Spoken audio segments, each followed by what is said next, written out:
béton, béton, bic rouge, triple aigle, triple brassard. Super. Béton, super. Béton,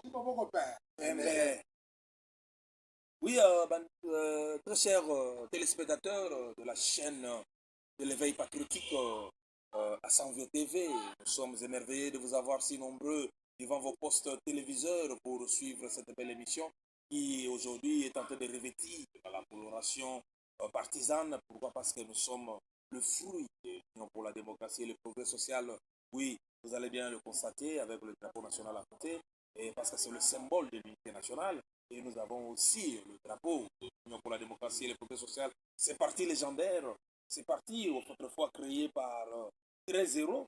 Oui, ces 13 parlementaires légendaires qui ont su marquer avec des lettres de noblesse sur l'avènement et la création de grande formation politique du nom de l'Union pour la démocratie et le progrès social. Nous sommes émerveillés de vous être au devant de vos petits écrans pour parler de l'Union pour la démocratie et le progrès social. Oui, nous qui sommes de la fédération des Kikwit dans la province du Kwilu, aujourd'hui, nous voulons bien présenter cette émission parce qu'il y a fortement des choses à se dire. Des choses à se dire parce qu'il s'agit d'une organisation politique légendaire et il y a lieu alors de pouvoir réfléchir de quelle manière nous entendons ici la gestion de cette formidable organisation qui du reste est en train ici de patauger dans une léthargie puissante qui du reste ne nous permet pas à avoir des perspectives meilleures si réellement nous allons continuer avec la conservation du pouvoir ou nous allons tout simplement nous appesantir sur les allées de l'Union sacrée qui sont venus à notre rescousse parce que la politique, il faut le reconnaître, c'est vrai, il faut aussi faire des alliances. Et les alliances, avant de les faire, il faut à l'interne que nous soyons d'abord nous-mêmes forts. Voilà pourquoi, d'abord on a les lots, je suis bien décoré par oui, le fer de lance du parti au niveau du Kwilu, le fer de lance du parti au niveau Yakupute, où il va représenter échantillon, il y a Parlement debout. Oui, c'est un phénomène tout à fait congolais, et ce phénomène qui est entré dans l'espace politique au Congo est un phénomène qui tient son pesant d'or parce qu'il dépaisse son fer de lance sur le Parlement debout. Oui, c'est cette structure, c'est ce phénomène où nous trouvons la socialisation politique se faire à ciel ouvert pour que ceux des Congolais puissent être des citoyens engagés, ceux qui comprennent les faits et l'actualité politique. Oui,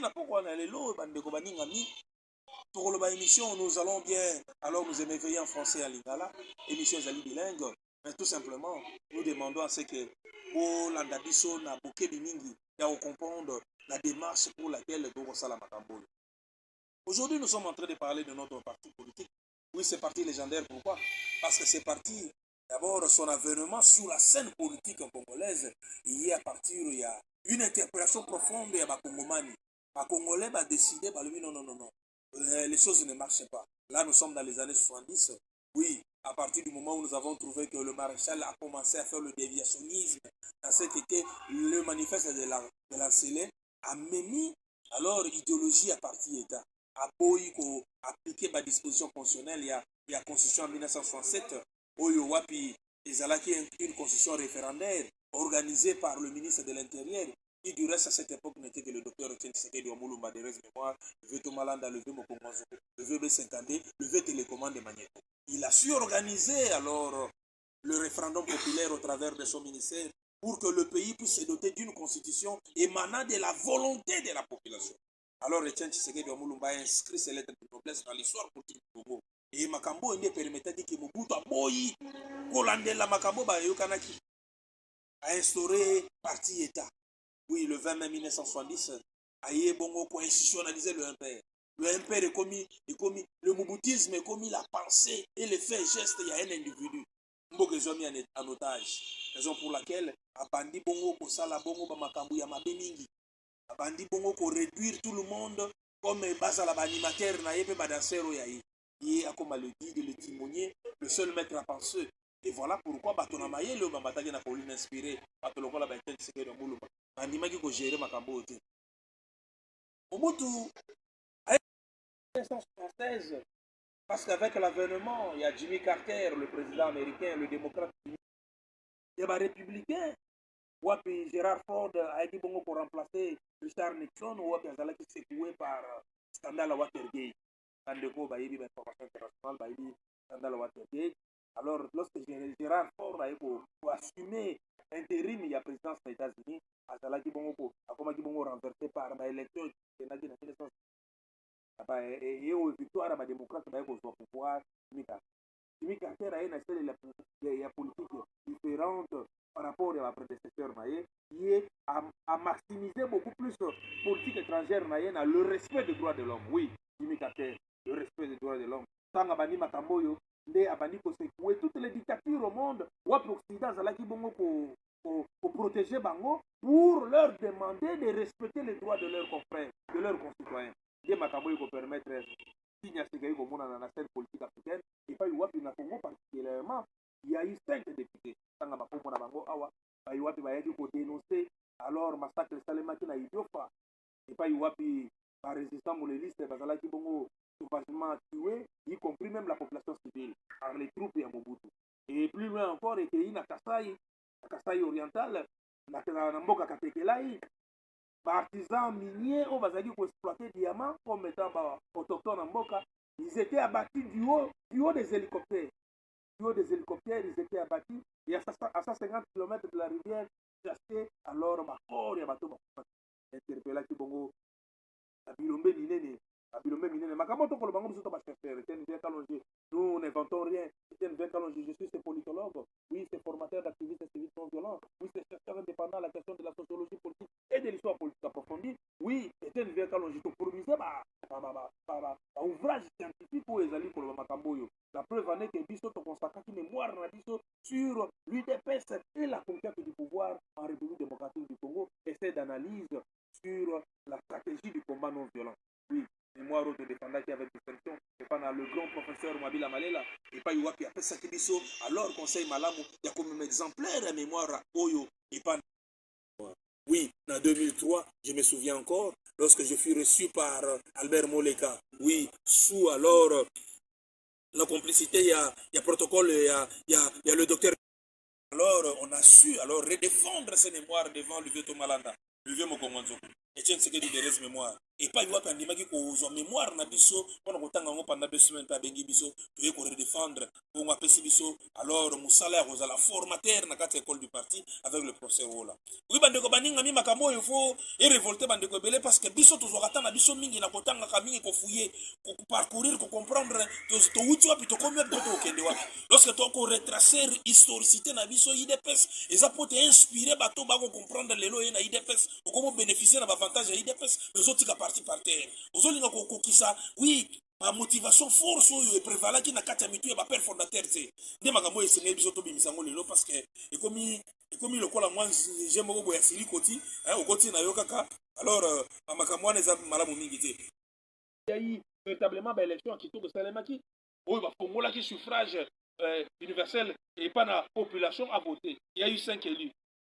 Il s'agit du docteur Etienne Tshisekedi de Moulumba, il s'agit de Makanda, il s'agit de Ngalula Pandajila, il s'agit de Milambwe, il s'agit de Chiboui. Oui, les 5 ressortissants du Kasaï, à Komaki Mukanda pendant pour protester dans le régime, comment on pouvait abattre les citoyens congolais du haut des hélicoptères comme des animaux. Parce que tout simplement, le pays a exploité l'activité minière artisanale. Et c'est ça le début. Ce sont les 5 précurseurs pour motiver les autres pour rejoindre Bango, comme les 13 parlementaires plus tard, pour rédiger Mukanda à 52 pages. Alors, Makambo Bandeko, les hommes Makambo faut interpeller, tout comprendre. Oui, à père fondateur, tant Babanagi Makambo, Yozagi Makamba Blagité. Alors, les lots, ils peuvent s'amuser pas si mingi. Parce que il faut biso combattre IDPS, biso membre IDPS, biso cadre IDPS. To yeba ko salela o ko benga la pratique de la démocratie à l'intérieur d'un parti politique. Makambo ko salé maté, IDPS pendant tous pouvoir, biso bato tous en arrière pays to komona tous a totalement abandonné, totalement délaissé. Il n'y a pas une communication réelle qui s'est passée entre la haute hiérarchie à la base. Partis ont fonctionné, partis ont des difficultés. Même na ba show ba sali pour na kobanda kaka pour choisir ba dirigeant à niveau local ya ba parti politique. Oui, prévu que statut qui est révisé, mais cette formule-là n'inspire pas beaucoup et ne confie pas. La haute hiérarchie pour moi, oye a su casting na bangote, oye a maîtriser ça les na bangote, a maîtriser ba mérite na bangote. Malamoko to passer na ba nomination. La preuve en est qu'aujourd'hui, nous avons eu parce que en fait, ba nommé bato mais effectivement, ba salaki casting na malamote. Et voilà comment le parti aujourd'hui, le dysfonctionnement total. Nous avons un président fédéral qui est frappé par les maladies, ma maladie cérébrale, neurocérébrale. Les loyaux, Azali n'a incapacité à continuer à gérer parti. Avant d'y par un repos ou un médecin jusqu'à une date inconnue. Premier vice-président depuis ma ponani Salama Kazalaki candidat malheureux. Mouto Bisso n'a plus le tout vote qui m'a compte IDPS. Mais IDPS est reçu pour accompagner pour protéger de Konabiso Philippe Katembote. Lélo Philippe Katembo malade. Ça fait très longtemps que Katembo n'est plus encore présent dans Katabiso. Je crois que c'est une légende dans le niveau Pouilou. Mais, ouais, elle a dit Katembo, maintenant c'est celui qui est tenté de gérer les affaires courantes. Mais la haute hiérarchie va ignorer. Nous allons vous décrire et vous démontrer comment est-ce que Godefroy Lukala a sali gérer parti. Mais il n'est pas en parfaite complicité dans la hiérarchie à parti. Ce qui va considérer qu'il apprend comme tout le monde dans la rue. Il n'y a pas une communication formelle pour lui dire qu'il y a un ministre qui arrive. Il faut mobiliser la base. Il faut faire rayonner l'image du parti pour séduire ceux qui sont encore indécis d'adhérer dans le parti. Nous nous battons bec et ongle, on va mettre les moyens. Et ce n'est pas comme ça qu'on doit alors présenter l'image d'une formation politique au pouvoir. Et bien, on connaît ça la passe mingi. Oui, certains dignitaires vont bénéficier de la nomination dans le régime. Ceux qui basent koya, parce qu'ils ne sont pas malade, batiki mutoza ko gérer le parti au quotidien. Na ba combattant bazali abandonné. Pas lueur d'espoir exalté. Toutes les fédérations à l'intérieur du coup, le monde a tinda oya bango ambition. Mais l'ambition la fédération qui est abandonnée. Abandonné au profit à lobbying, il y a certains dignitaires qui ont une position au niveau à parti, on a un intérêt profond. Il y a Kouilou, tout en abandonnant la capitale économique, le centre d'attraction, la fédération pilote à Kikuiti. Bakabo photo le bango parce que comme et ça n'est pas si mingi.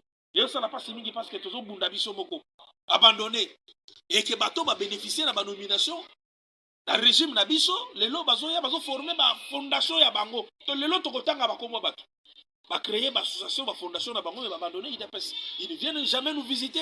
Ils ne nous équipent pas. Ils ne nous assistent pas. Donc, moi, pour audience, pas mais il faut voir comment. Pour bénéficier audience, pas de difficulté. Hermo bousculé, hermo méconnu. Mais vous sentez que nous sommes vraiment méconnus. Déconsidérés. Devant les médias, dans les débats contradictoires, parce qu'il y a facilement un ministre Nabiso. On a facilité. Mais biso pour ministre Nabiso ya Mabiso mais pas si. Ndoto baba. Akoya mabatu nyonso mais bino rien. Bino kwa bino debout peut-être pour 2 minutes ou bien 1 minute avant de motoka. Et ça la passe. Et bilo kwa na to ni mangote. Parce que lui l'UDPS c'est un fonctionnement spécial, c'est le mode du pyramide renversé et makambo to mona esala malususunte. Makambo to malanda décrire qui. Alors bande ko baninga mi makambo to la sabino ngo lelo oyo et ça la passe. Et ça la passe.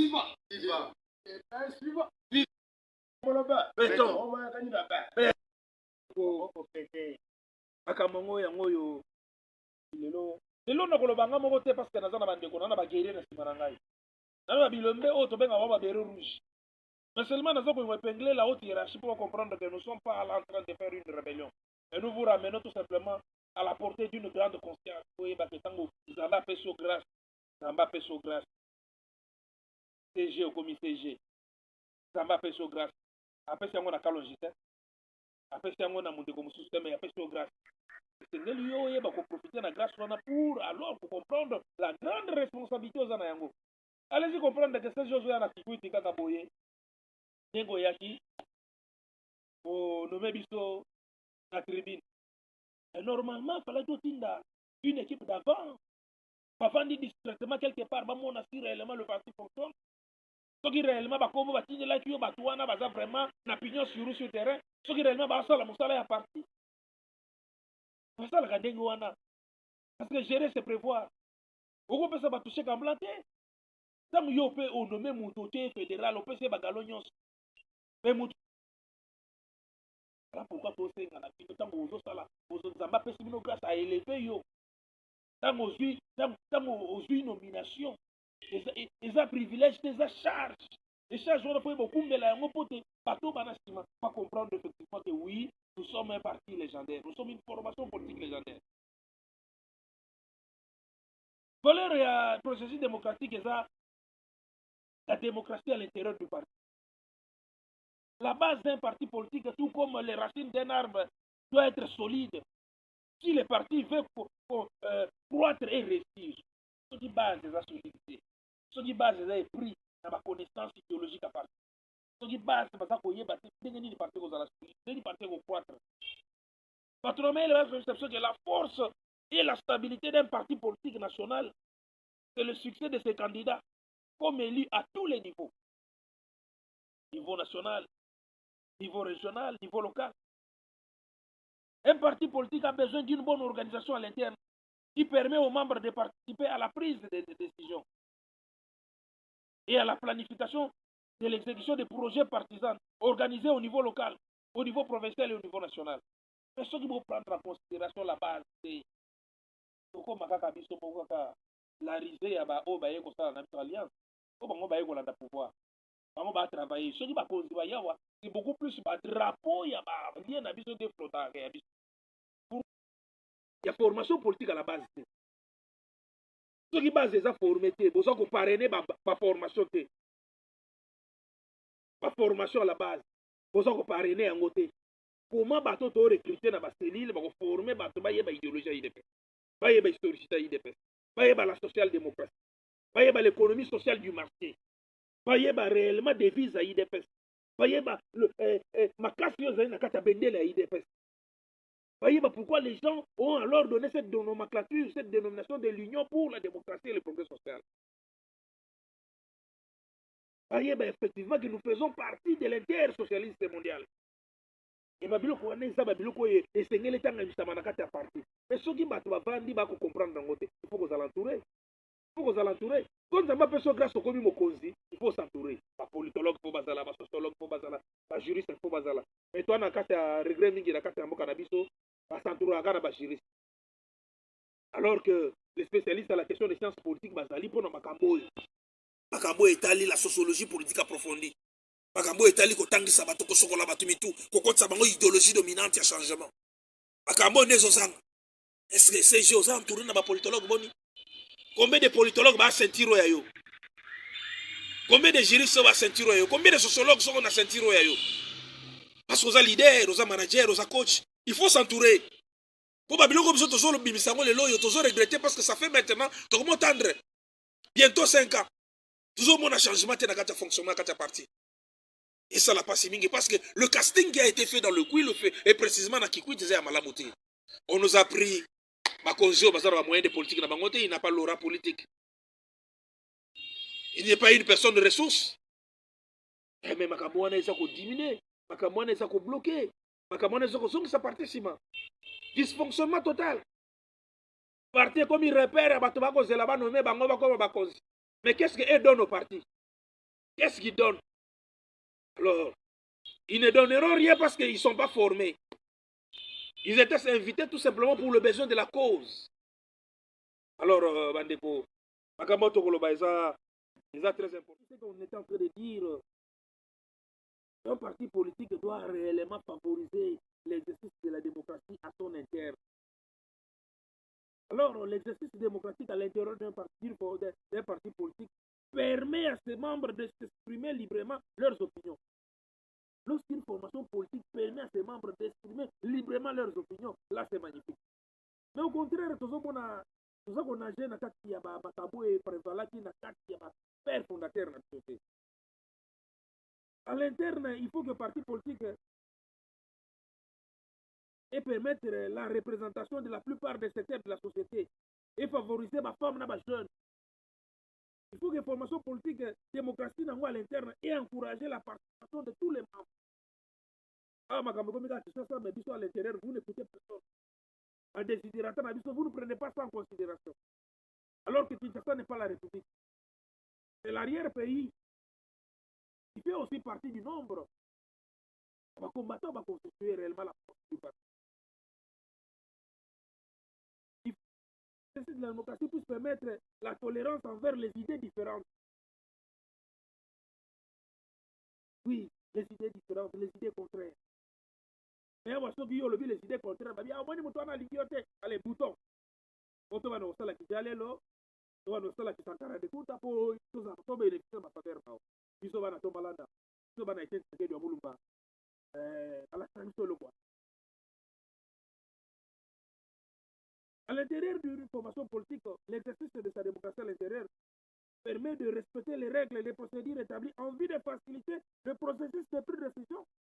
Le processus de prise de décision est dans la base.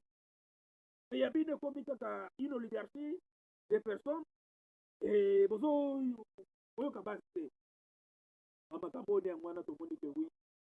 Et trop c'est trop. Trop c'est trop. Et c'est ngeli to lobela na ma vérité à l'intérieur. Sali émission Oyo pour interpeller tous les cadres du parti. Vous devez comprendre que nous sommes nombreux. Vous devez comprendre que nous sommes nombreux. Vous devez comprendre que la force de cette formation politique, c'est aussi l'arrière-pays. Vous devez favoriser l'émergence des leaders au sein des fédérations. Les fédérations sont abandonnées, puisque par exemple, la Baptiste Bito résidence, et pas la professeur Colombele, si les autres aussi, ils ont des résidences à votre. En 3 ans, le bagano, tant que vous avez à moi, c'est mais là où tu rachètes à partir de ça, tu connais ça, tu connais bien, tu connais la président. Mikanda, on a besoin de ça, on a une photocopie, Mikanda, original, les arabes, c'est un bien commun. Et ces bâtiments n'est même pas réhabilité, ces bâtiments n'est même pas équipé. Même pour ça, la réunion, quand on a pas ma tout loin à bâtir. À ce que les marques. Mais non, les choses ne peuvent pas continuer de cette manière. Quand nous vous demandons d'avoir un droit de regard sur le parti, ce n'est pas seulement ce dont nous parlons, mais c'est juste aboguer dans toutes les fédérations de l'intérieur. C'est pareil. Toujours se réaliser ce que tu as à pouvoir. Non, la haute hiérarchie, vous devez faire quelque chose. Vous devez secouer tous les dignitaires de ce régime, ressortissants à ma province Songolo, pour soutenir parti, pour soutenir ma fédération, pour soutenir ma section.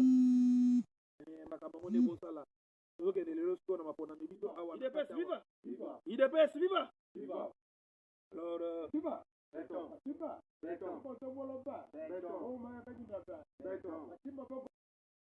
Donc c'est bien bandeko. Donc la base bagerie. Donc ça là on a bango émission ne ba bandi après ça pour ça bango ya au début. Premièrement na ndenge nanu baza ko vanda na ko benga coordonnateur du parlement debout. Pour ça ina no liboso wa wa. C'est bien la ndenge bozo continuer ko landa biso. Nazali na coordonnateur na kombo ya deko ko se présenter ba deko ba. Je suis le coordinateur allemand de Boutou Kikwiti la fédération de Kikwiti IDPS Barisekedi. Kitoko makasi ndeko. Alors, tozana kati ya émission où tozali bongo ko lobela makambo ya fédération IDPS Kikwiti. Awa bo tozana. Okoki koyebisa biso ndeko fédération IDPS Kikwiti na ndenge nini awa kiyo ozali kokumbela masolo ya faire de lance ya parti en tant que parlement debout. Oui, les associations et un plan par rapport à la façon il y a été mouvement et la fédération qui coûte et ça pour la quand il y a province c'est presque partout vie la cause la vie sont vraiment à monter ma paix la cause vraiment à monter ma paix et surtout que c'est Jacques Kabouya à monter ma paix puisque ce que ma bien to malanda avant d'ailleurs bâti qui plan n'andega bien et l'autre c'est Jacques Kabouya comme CG famille baké IDP c'est un patrimoine national et non un patrimoine familial. Façon d'utiliser IDPS en tout cas, ça ne marche pas. Façon nini ndeko, façon nini ozokoloba CG ngani asali nini olobike azako utiliser en façon familiale. Azui bato a famille na ya koti bango na parti asundoli ba combattant to ndenge nini. Oui, ozala normalement asa combattant. Premièrement asa combattant. Tout le monde grade mon IDPS c'est quoi? Le problème c'est quoi? Eza que zeto matelaki. Yangonde ok, okite ba. Seja yeba un jour zeto matelaki yangonde.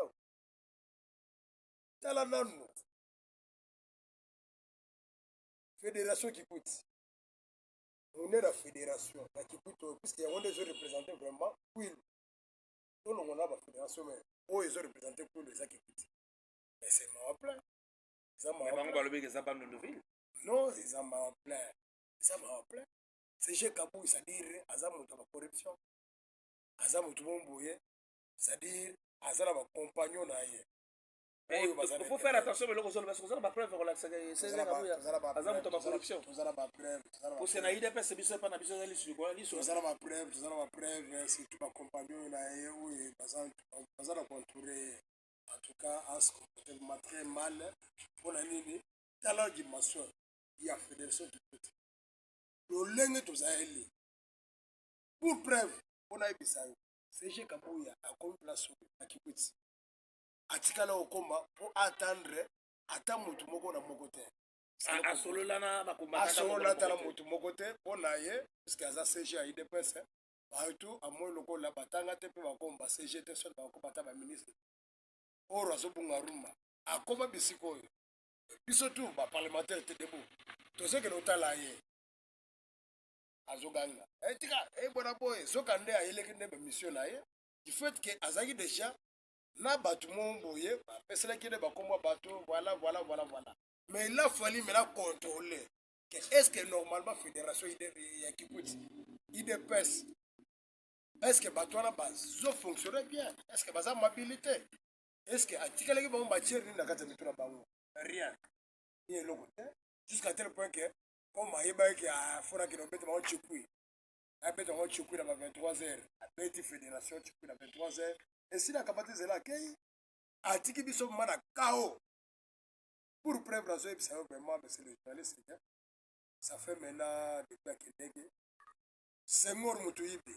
le président fédéral ya IDPS out boma c'est kala aoti okende abela liboma ti lelo azalaka sur terre donc président fédéral abela liboma abelama liboma après être présenté publiquement c'est Jacques Eyi président c'est Jacques Eyi pas même une semaine après babisinga que non il paraît bachef coutumier batobokaki babi ke c'est Jacques tikelaki bambongo yale balara bango bafrappe normalement batikelaki so 5 balles bapetesaka imama na motu normalement batikelaki 5 balles epase cher akuzu cent fois ke bafédéraux to batimbela eyaki oyebana reverse par rapport mpe bamiso 5 bonde bayoki reverse na kati ya fédération alarme oyo eza kote oyo nde omoni siko fédéral ayokimisa alarme oyo boyo 500 balles esalini ebongi abimisi 4 chaba 4 demi après 4 demi wana oliaka bola ou bien arefectionne babiro to asala ndenge bafédération ezalaka tellement ke azala konfixa te ndeko ezalaki bongo te biso deja azokoma donc mobilisation asaleli yango te wana oyo eza formel oyo yebisaki biso na niveau ya fédération ke bapesaki $2000 eke CG tulukaki na bandeko mosusu ke CG aregretaki parce que amonaki ke mbongo apesaki ye na mobilisation ndenge ezalaki mpena te na rendez-vous mais babiloko ozoba ya $4000 yo ozongami parce que ozomona babiso kosala akotaka ozindo puisque tokotaka ti na fédération na baréunion ntango baconvoke réunion ke ifo basala sikoyo nini asala évaluation oya kabuya nini atiki tout ça nde toyo comprendre alarme oyo ezalaki nango 5 balles $500 ezali nini eza porté mpe dispari et puis chose grave CG a se comporté vraiment très mal par rapport à nous parce qu'aza entouré mabe surtout maman wana Gisèle Bonsième or yasala mpo na avantage ya idiofa azovrégule kikute kute esali nini eza kolala maman Gisèle Bonsième secrétaire général adjoint chargé des finances Etienne Tshisekedi atiki biso tuke toza bacombattant en dehors ozala CG ozala nani ba toke na principe nini totambola na statut je pense statut ekozala place bible un vrai chrétien faut otambola principe nini ya bible zomona ntango ozotanga mosusu na principe ya bible te en tout cas ezalaka mpasi akome oyebisa CG ke CG ase contrôler puisque kabunda tobengaka ye azali nani 520 giga mais lelo maître nagere oui ndeko madova naza korapele mpona korecadre mwa makambo ndenge ezali ke CG kozongo na ndenge mabe te parce que baprincipe ya gestion démocratique à partir un vrai leader, un vrai chef à qualité. Mi balé sous son azul, manana relevé avant yo na pas maloba.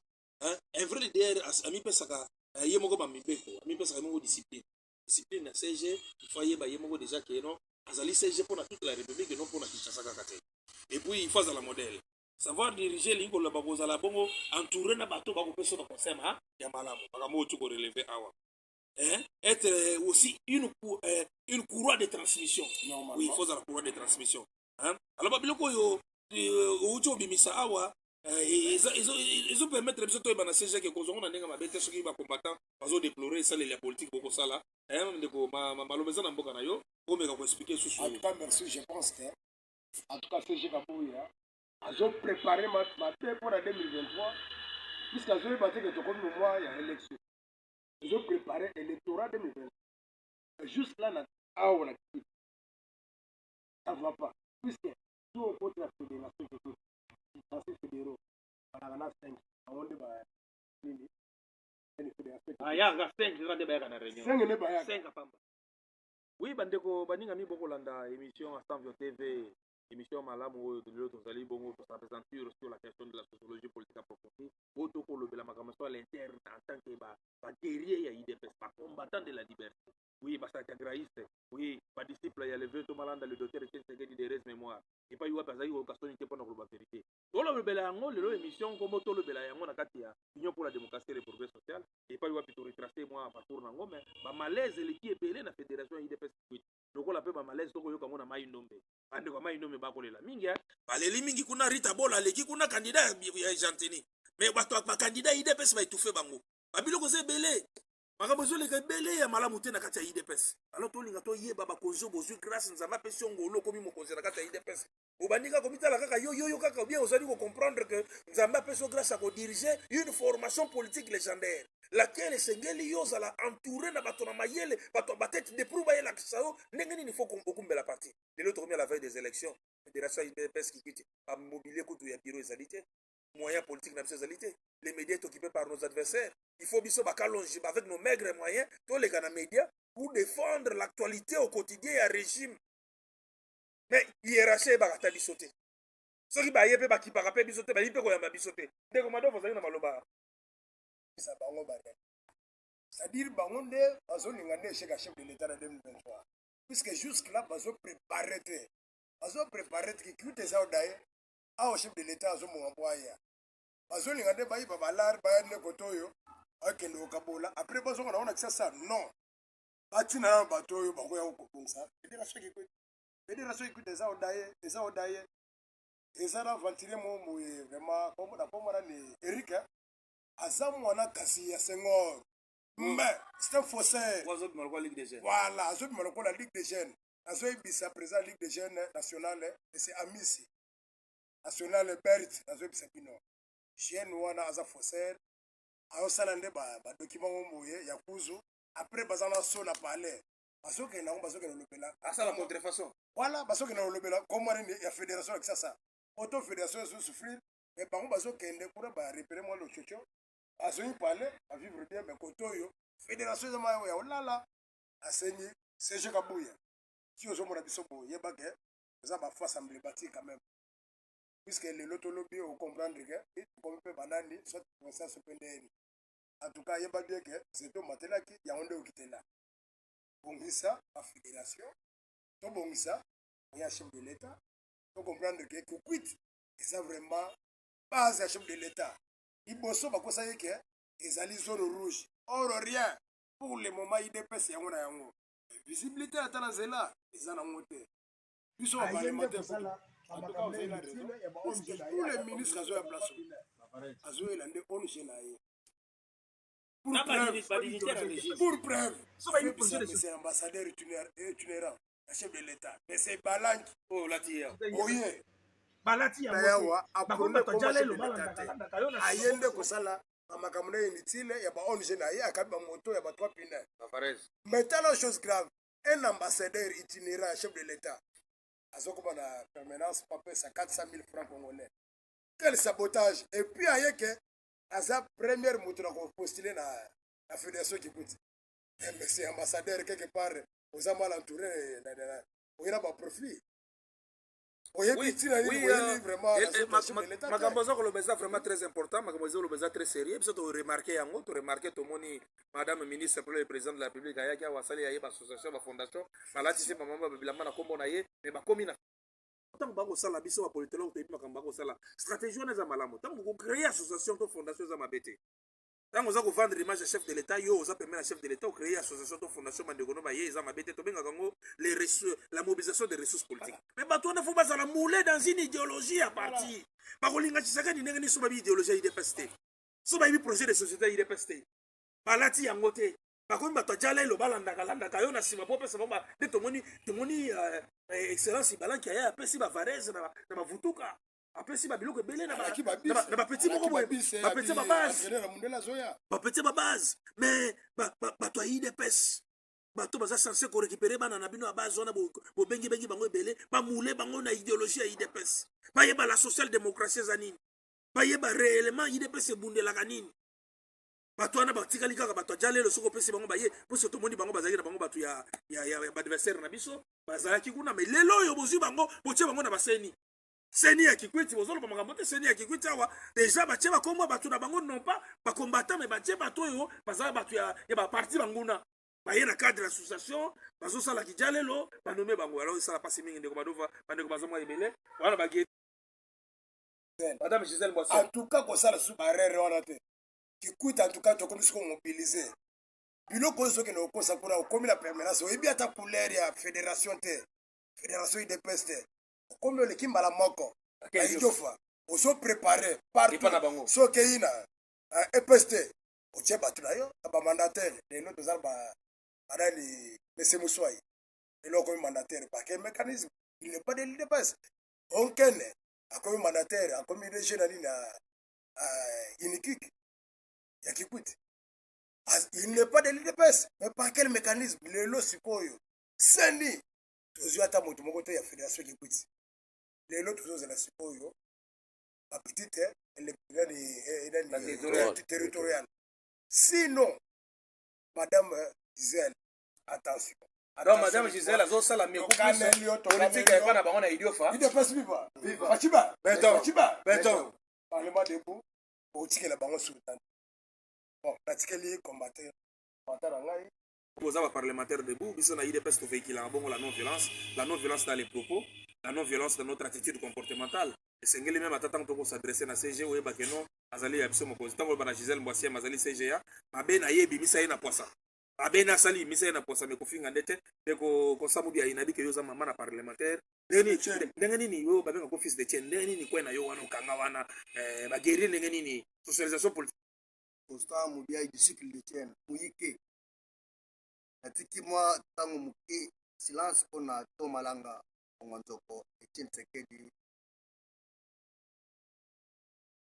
Bien, merci journaliste na oyo tutu na ngai biso tozali baparlementaire debout awa nazali na cordon tozali na directoire mobile je pense ya parlement debout tukikwite mais oyo tozali koobserve par rapport ya ndenge to malanga mokongo nzoko le B52 Etienne Wamulumba atikelaki biso vraiment na oyo tozokumba na yango tozokenda yango eza yango te.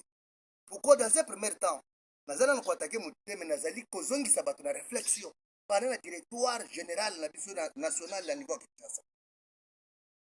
Tozali na posa ya koprotéger pouvoir et puis kogarde yango mpe na ntango molai. Mais comment tokoki koprotéger pouvoir na biso et puis kokonserve yango le plus longtemps possible. Soki tozali na bakwe nyonso difficile te par rapport ya territoire national na biso ba province oyo ekotisaki pouvoir na chef de l'état ba oyo bavotaki chef de l'état mais posa na biso ezali ke bato wana ifale toteya bango UDPS parce que UDPS ezali mwinda mais tokoteya bango ndenge nini soki tozali na mokambi malamu te awa na kwili précisément ndenge toza koloba oyo tokoloba cordon na ozongi na osu te bato oyo nyonso toza komona oyo bazokokutana na niveau national bazali baparachiste donc bato wana bayebani te bayebi na bord nanu ke UDPS viva et le binini te slogan ya donc emblème ya parti bayebi ata eloko moko te. La victoire nationale à partir oui, oui. Mais lelo ezali bato oyo CG avec tout respect que je vous dois mon frère Kabuya ozali combattant lo wa biso nyonso beya ya donc kobosala liboma te kotia babiloko moko te parce que ozokende kozwa bato moko bolobi na Kinshasa bolobi bokende na Kikwiti boloko biso bato baza très influent par quel moyen en tout cas très influent il dépêche de vivre pendant 37 ans de lutte et je sais que de omulumba ya na Kikwiti oyo ayebi fédération Kikwiti oyo mais bato wana Tshisekedi atikaka bazaki ba influente il fallait siko na tour ya bino ya yo Kabuya CG il fallait ozwa siko bato baza très influent oyebi PPRD bato palu Gisèle Bonzem okende kozwa tozwa bato wana nyonso baya kaka non frère wana ekomini c'est ça lelo toza ko perdre Kikwiti pour rien or Kikwiti ezali miroir ya Kwilu grand bandundu obimba et Kikwiti c'est miroir tobosani toboyi jofa te mais ceux qui le peut-être Kikwiti tozali na bato bazali liboso na biso te mpona kolobela biso te mais yo CG ozali wana il fallait implanter partout kokende esika nyonso parti ezali na faillite orelever parti po toconquérir pouvoir na biso mais toconquérir par quel moyen tant que yo na nous a conserver to conquérir mais to conserver yango to protéger yango donc jusqu'à la preuve du contraire parce que biso tolobi ke tikolo yesu Kristo akoya nde mokolo